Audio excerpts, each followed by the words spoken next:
और युद्ध भूमि में विनाश की ज्वाला बहुत भयावह हो गई है। तबाही का क्षेत्रफल उस वक्त बढ़ गया जब जंग में नए आधुनिक और घातक हथियारों की एंट्री हुई है। युद्ध में वापसी करने के लिए ज़ेलेंस्की सेना ने क्लस्टर बम से भीषण हमले शुरू कर दिए हैं। इसके साथ ही कई और नए हथियारों से वार पलटवार भी हो रहा है। लेकिन यहां सवाल यह है कि क्या जंग में यूक्रेन वापसी करने में कामयाब हो पाएगा? क्या यूक्रेन फोर्स पुतिन सेना के विजय रथ को रोक पाएगी?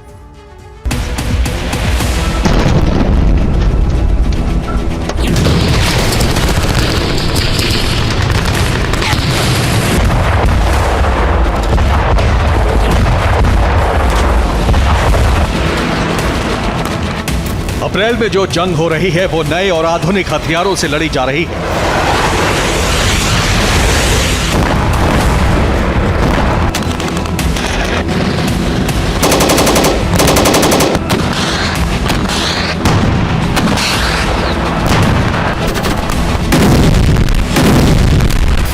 रूस और यूक्रेन दोनों नए नए हथियारों से वार पलटवार कर रहे हैं। ये वही नए हथियार हैं जिनकी वजह से युद्ध भूमि में विनाश की नई ज्वाला दिखाई दे रही है।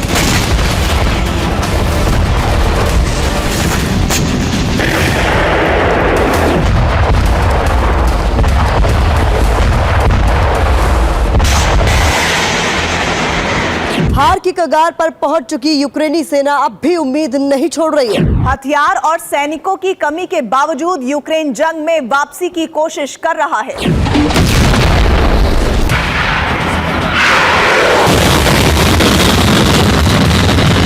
युद्ध में यूक्रेन की वापसी तभी हो सकती है जब उसके हमले सफल हों।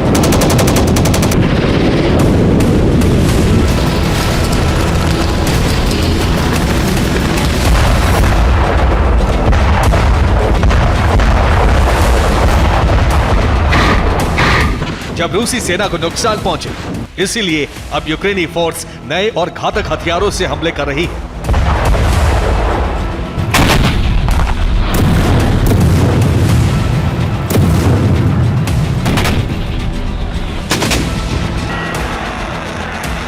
ताकि रूसी एयर डिफेंस इन हमलों को इंटरसेप्ट ना कर सके।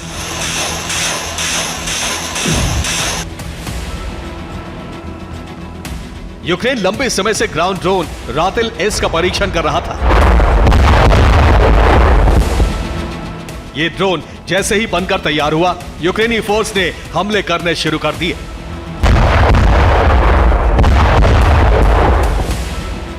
डोनेट्स्क में यूक्रेन ने रातेल ड्रोन से इस तरह से धमाका किया। यूक्रेनी फोर्स ने रातेल ड्रोन से इस पुल को उड़ा दिया। रातेल ग्राउंड ड्रोन है। यह 35 किलो का पेलोड लेकर जाता है और कुछ इस तरह विस्फोट कर तबाही मचा देता है।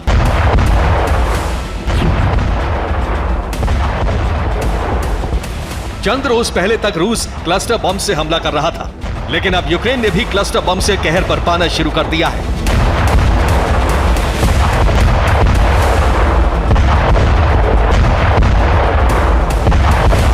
अवदीपका के पास यूक्रेन ने क्लस्टर बम से विध्वंसक हमला कर रूस के कई टैंकों को जला दिया। यूक्रेनी सेना ने क्लस्टर बम का इस्तेमाल किया। धरती पर एक के बाद एक कई धमाके हुए। धमाके की वजह से रूस के 6 टैंक खत्म हो गए।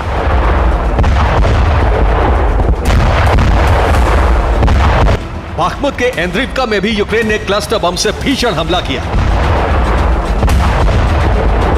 यूक्रेन के हमले में रूसी सेना के कई सैन्य वाहन और टैंक तबाह हो गए।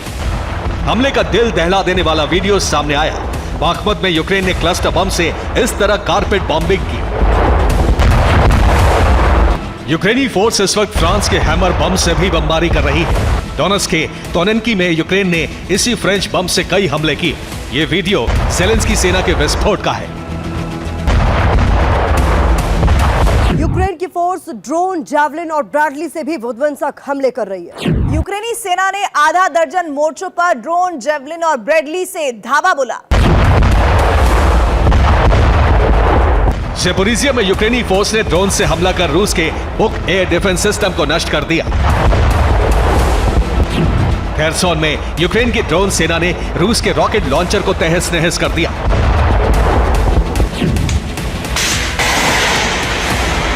निप्रो के पास यूक्रेनी सैनिकों ने जैवलिन से हमला किया।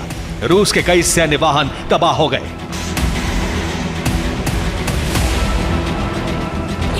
बाखमुत में भी यूक्रेनी सेना ने रूसी ठिकानों पर जैवलिन से धावा बोला। डोनेस्क में यूक्रेनी सेना ने रूस के कई हमलों को नाकाम कर दिया। यूक्रेन ने लुहांस्क में हमला कर पुतिन के करीबी को खत्म कर दिया। ये 74 साल के वालेरी चाइका की तस्वीर है। चाइका अपनी पजेरो कार से जा रहे थे, तभी उनकी कार पर हमला हुआ और इस तरह उनकी हत्या हो गई।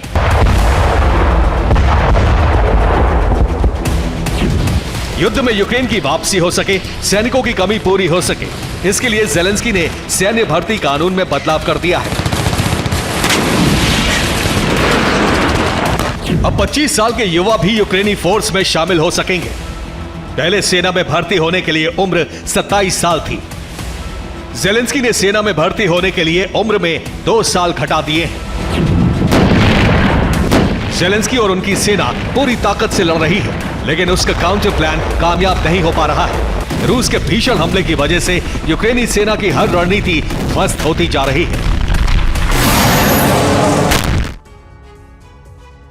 और यूक्रेनी सेना युद्ध में इसलिए नहीं टिक पा रही है क्योंकि रूस के विध्वंसक हमलों में उसे बहुत बड़ा नुकसान हो रहा है। 2024 में अब तक यानी 1 जनवरी से 31 मार्च तक युद्ध में यूक्रेन के 80,000 सैनिक मारे जा चुके हैं। जी हां, यूक्रेन के 14,000 हथियार तबाह हो चुके हैं।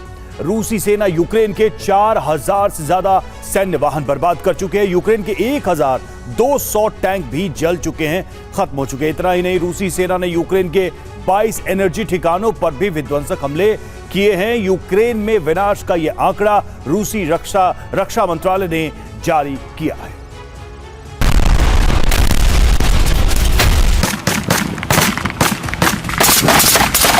यूक्रेन ने रूसी सेना पर जो हमले किए हैं वो ज्यादातर ड्रोन से किए हैं। इसलिए रूस ने अब यूक्रेन की ड्रोन फैक्ट्रियों और ड्रोन गोदामों को तबाह करना शुरू कर दिया है।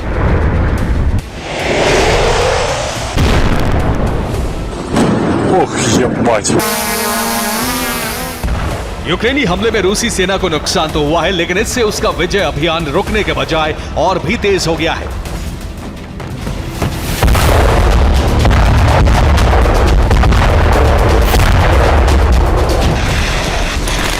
रूसी सेना खेरसोन पर करीब करीब कब्जा कर चुकी है।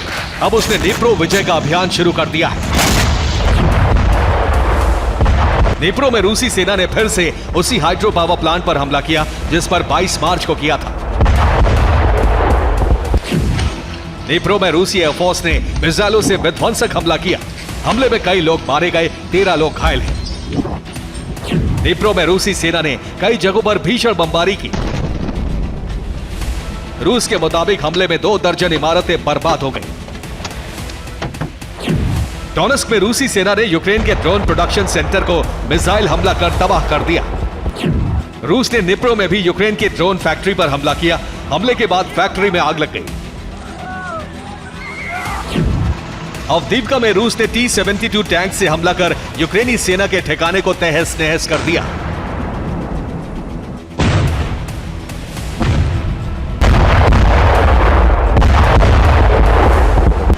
डोनेस्क में रूस ने सुखोई 25 एयरक्राफ्ट से विध्वंसक हमला किया।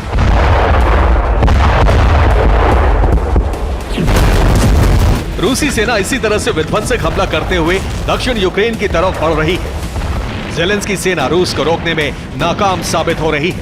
यूक्रेन के नए हथियार भी युद्ध में उसकी हालत को नहीं बदल पा रहे हैं। रूस के विध्वंसक हमले इसी तरह अगर कुछ दिन और जारी रहे तो यूक्रेन सरेंडर को मजबूर हो जाएगा। Bureau report, TV9 Bharatvarsh.